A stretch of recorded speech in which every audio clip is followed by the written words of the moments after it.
high above the pulsing heart of Rio de Janeiro, tucked within the folds of the Vintém Hills, lies a place that hums with unanswered questions, a place where time feels slightly off-kilter and the air tastes faintly of static. In August of 1966, two men ascended that hill and never came back down. Not alive, at least. Their bodies were discovered days later, lying side by side in matching suits and waterproof raincoats, each with a lead mask covering their eyes. No signs of injury, no trace of violence, no clear cause of death, just silence. And a single cryptic note referencing luminous beings. This is the true and chilling tale of the lead masks case. A mystery so peculiar, so disquieting, that even decades later, it resists resolution. Was it science? Was it spiritualism? Was it something else entirely? Let's climb that hill. Our first order of business here today is that we got to time travel all the way back to the afternoon of August 20th, 1966. A local boy wandered up the slope of Morro do Vintém in Niterói. I'm so sorry if I'm mispronouncing any of that, but it is a quiet suburb across the bay from Rio. He was just hunting for kites, perhaps chasing that gust of wind and after the excitement of boyhood wonder. But what he had stumbled upon instead would shatter the entire town's tranquility for years to come. There, among the tall grass and thickets of wiry brush, were two bodies, eerily still, neatly arranged. The two men were dressed almost identically. Formal suits, impermeable raincoats layered over their shoulders, and most disturbingly, lead masks carefully placed over their eyes, as though shielding them from some invisible brilliance. Not gas masks, not helmets, just solid molded lead, cut into rough makeshift visors, thick, expressionless, heavy.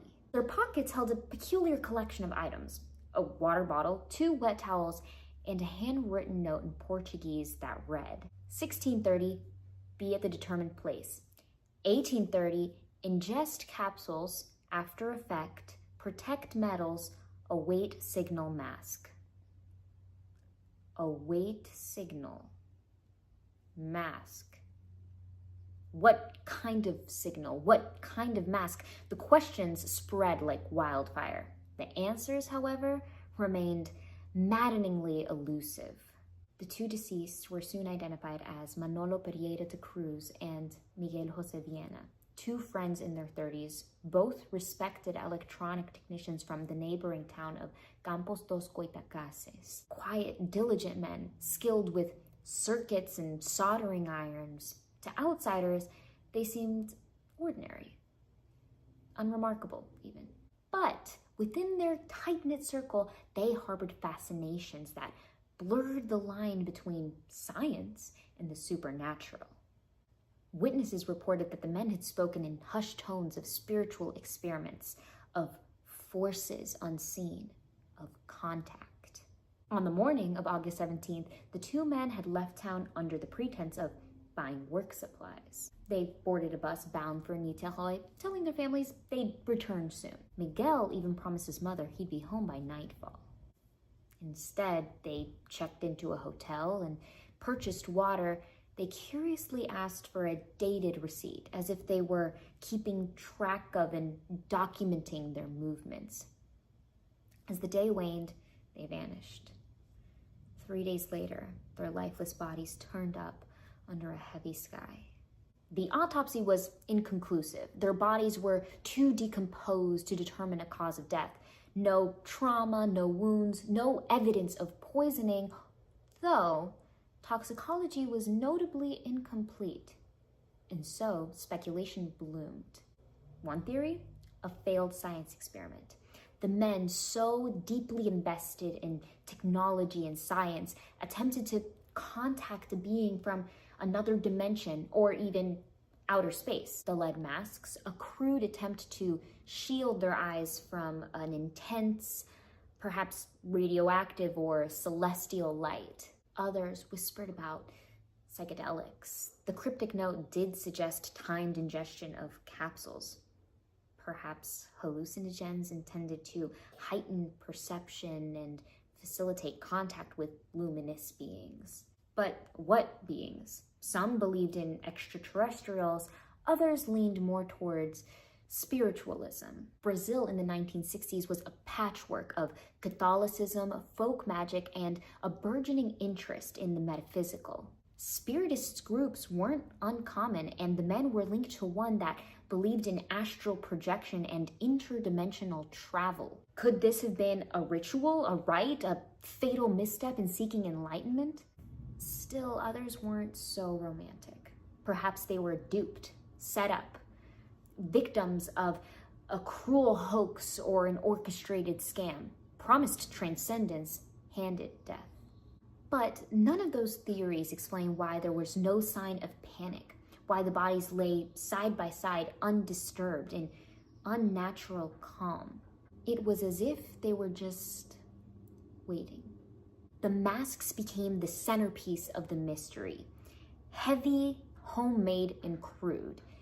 They clearly weren't for breathing protection. No, their purpose was singular, to cover the eyes. Lead is a powerful metal, dense, protective, historically used to guard against radiation. Were these men expecting an overwhelming light, a blinding vision, perhaps the very face of something divine or extraterrestrial? And why both men? Why synchronized deaths? Why no attempt to run or even call for help?